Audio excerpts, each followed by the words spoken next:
벤타크루의 인종차별 문제가 또다시 시끌벅적하다.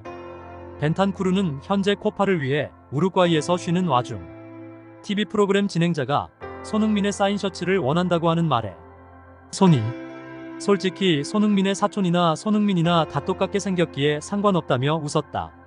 이는 동양인은 다 똑같이 생겼다는 의미의 대표적 인종차별의 발언이다.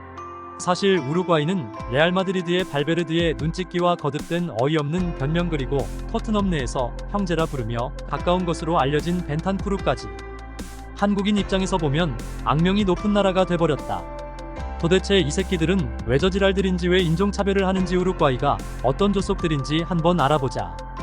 우루과이는 중남미에서도 소국이다. 300만 정도의 인구로 전라남도나 북도 정도의 작은 나라이고 목축으로 먹고 사는 나라이다.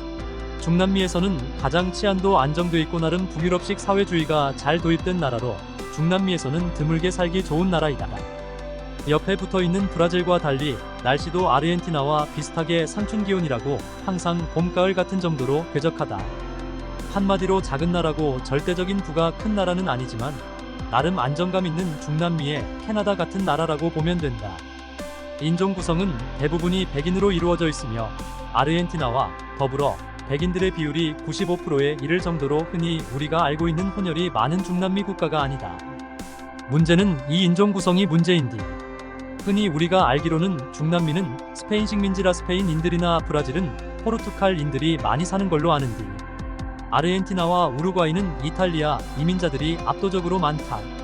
즉 유럽에서도 가장 저질스럽고 인종차별이 심한 이태리 돼지놈들의 후손들이 우루과이의 주류라는 이야기이다.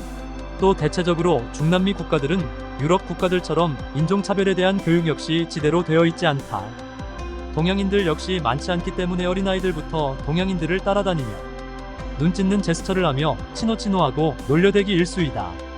마요르카에서 이강인에겐 매우 고마운 멕시코 출신 아길의 감독마저도 이강인을 치노라고 하며 엉덩이를 걷어차는 장난을 함으로써 논란이 되었던 적이 있을 만큼 중남미에서의 인종적 편견이나 장난은 어찌 보면 매우 일반적이다. 다만 그런 장난이 동양인과 유색인종에 대한 비하와 경멸보다는 그냥 별 생각 없이 다름에 대한 장난 비슷하게 표출되는 경우가 대부분이다. 즉 독일이나 유럽에서 행해지는 세련된 매너 뒤에 도사리고 있는 유색인종에 대한 멸시와는 조금 다르다고 볼 수 있다. 물론 백인 비율이 높은 우루과이와 아르헨티나는 조금 다르다. 여하튼 이러한 근본적 배경이 있기 때문에 아르헨티나와 우루과이 선수들의 인종적 편견과 조롱 등이 빈번하게 발생하고 있는 것이다. 좀 직선적으로 말하면 하더리 못 배우고 매너가 없어서인 이유가 더 크다고 볼 수 있다.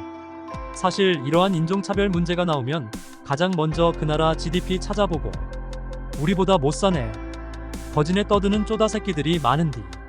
그런 논리면 미국이나 독일이나 울보다 잘 사니까 인종차별할 만하네 하고 참을 거냐. 시파 글런 병신 같은 소리 나지 말고 인종차별은 누가 했든 지갑에 얼마를 가지고 다니든 어떤 차를 타고 다니든 어떤 나라든 하면 안 되는 거다.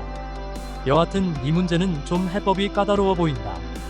왜냐면 같은 팀이고 또 토트넘 내에서도 사이가 좋은 두 선수 사이에 발생한 일이기 때문에 이를 확대하기도 애매하고 또 그냥 넘어가기도 좀 꺼름칙하고 손흥민과 토트넘 입장에서도 상당히 난감한 상황인 건 맞다. 특히나 벤탐이 손흥민을 비하하거나 무시해서 일어났다기보다 그냥 중남미 놈들 특유의 무식함이 비춰낸 촌극에 가깝기 때문에 이를 너무 크게 확대하기도 어려워 보인다. 자 토트넘과 손흥민이 어떠한 해법을 내놓을지 지켜보자. 냉정히 보면 빌트지 등 독일 내에서 김민재를 허구한 날 비하하며 낮은 평점을 주었던 보이지 않는 인종차별보다는 덜 심각한 일이 아닐까 싶기도 하다.